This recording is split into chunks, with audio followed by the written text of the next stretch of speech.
దేవాలయం గోడపై కనిపించే శిల్పం ఒక్కసారిగా ప్రాణం పోసుకుని ర్యాంప్ వాక్ చేస్తే ఎలా ఉంటుంది? లేక స్వర్గం నుండి వచ్చి ఒక అప్సరస భూమిపైకి దిగి వచ్చి అందరినీ మంత్ర మృగ్రాలను చేస్తే ఎలా ఉంటుంది? ఇప్పుడు సోషల్ మీడియాలో వైరల్ అవుతున్న శోభిత దుల్లిపల వీడియో చూస్తే అందరూ ఇలాగే మాట్లాడుకుంటున్నారు. అసలు ఈ లుక్ లో అంత స్పెషల్ ఏంటో ఇప్పుడు చూద్దాం. ఇండియా కల్చర్ వీక్ 2026 వేడుకల్లో అక్కినేని కోడలు టాలీవుడ్ హీరోయిన్ శోభిత దుల్లిపల మరోసారి తన స్టైలిష్ లుక్ తో అందరి దృష్టిని ఆకర్షించారు. ప్రముఖ fashion designer Rahul Mishra Devi the ఎంటైనర్ muse collection కు శోభిత షో స్టాఫర్ గా ర్యాంప్ వాక్ చేశారు. ఆమె ధరించిన గోల్డ్ స్టోన్స్ తో మెరిసే అవుట్ ఫిట్, అద్భుతమైన నగలు, రహస్యంగా కనిపించిన హెయిర్ స్టైల్, అలాగే ఎంతో కాన్ఫిడెంట్ గా చేసిన ర్యాంప్ వాక్ ఇవన్నీ కలిసి అక్కడ ఉన్న వారిని మాత్రమే కాదు సోషల్ మీడియాలో చూసిన వారికి కూడా ఫిదా చేశాయి. ఈ వీడియోలు వైరల్ అయిన వెంటనే నెటిజన్లు వరుసగా కామెంట్స్ చేస్తున్నారు.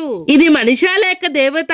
దేవాలయ శిల్పం ప్రాణం పోసుకుని నడుస్తున్నట్లు ఉంది. అప్సరస భూమిపైకి దిగి వచ్చింది అంటూ అభిమానులు ప్రశంసల వర్షం కురిపిస్తున్నారు. ముఖ్యంగా పెళ్లి తర్వాత శోభిత ప్రతి పబ్లిక్ అఫీషియల్స్ లో మరింత గ్రేస్ఫుల్ గా కనిపిస్తుందని చాలా మంది అభిప్రాయపడుతున్నారు. గ్లామర్ తో పాటు ఎలిగెన్స్ ను కూడా అద్భుతంగా బ్యాలెన్స్ చేస్తుందని ఫ్యాషన్ లవర్స్ చెప్తున్నారు. ఇండియా కల్చర్ వీక్ లో ఎంతో మంది స్టార్ హీరోయిన్లు పాల్గొన్నప్పటికీ ఈసారి మాత్రం శోభిత ర్యాంప్ వాక్ ప్రత్యేక ఆకర్షణీయంగా నిలిచిందని సోషల్ మీడియాలో పెద్ద ఎత్తున చర్చ జరుగుతుంది. ప్రస్తుతం ఈ వీడియో లక్షలాది వ్యూస్ తో అన్ని సోషల్ మీడియా ప్లాట్ఫామ్స్ లో వైరల్ అవుతుంది. ఆమె లుక్స్ కి సంబంధించిన ఫోటోలు కూడా అభిమానులు తెగ షేర్ చేస్తున్నారు. మరి ఈ దేవతలా కనిపించిన శోభిత దుల్లిపల లుక్ మీకెలా అనిపించింది? నిజంగానే అప్సరసలా ఉందా, లేక మీకు ఇంకా ఏ హీరోయిన్ లుక్ బెస్ట్ అనిపించింది? మీ అభిప్రాయాన్ని కామెంట్ బాక్స్ లో తప్పకుండా తెలియచేయండి. ఇలాంటి లేటెస్ట్ టాలీవుడ్ అప్డేట్స్ కోసం మా ఛానల్ ని సబ్స్క్రైబ్ చేసుకుని వీడియో నచ్చితే లైక్ చేసి మీ ఫ్రెండ్స్ తో షేర్ చేయడం మర్చిపోవద్దు.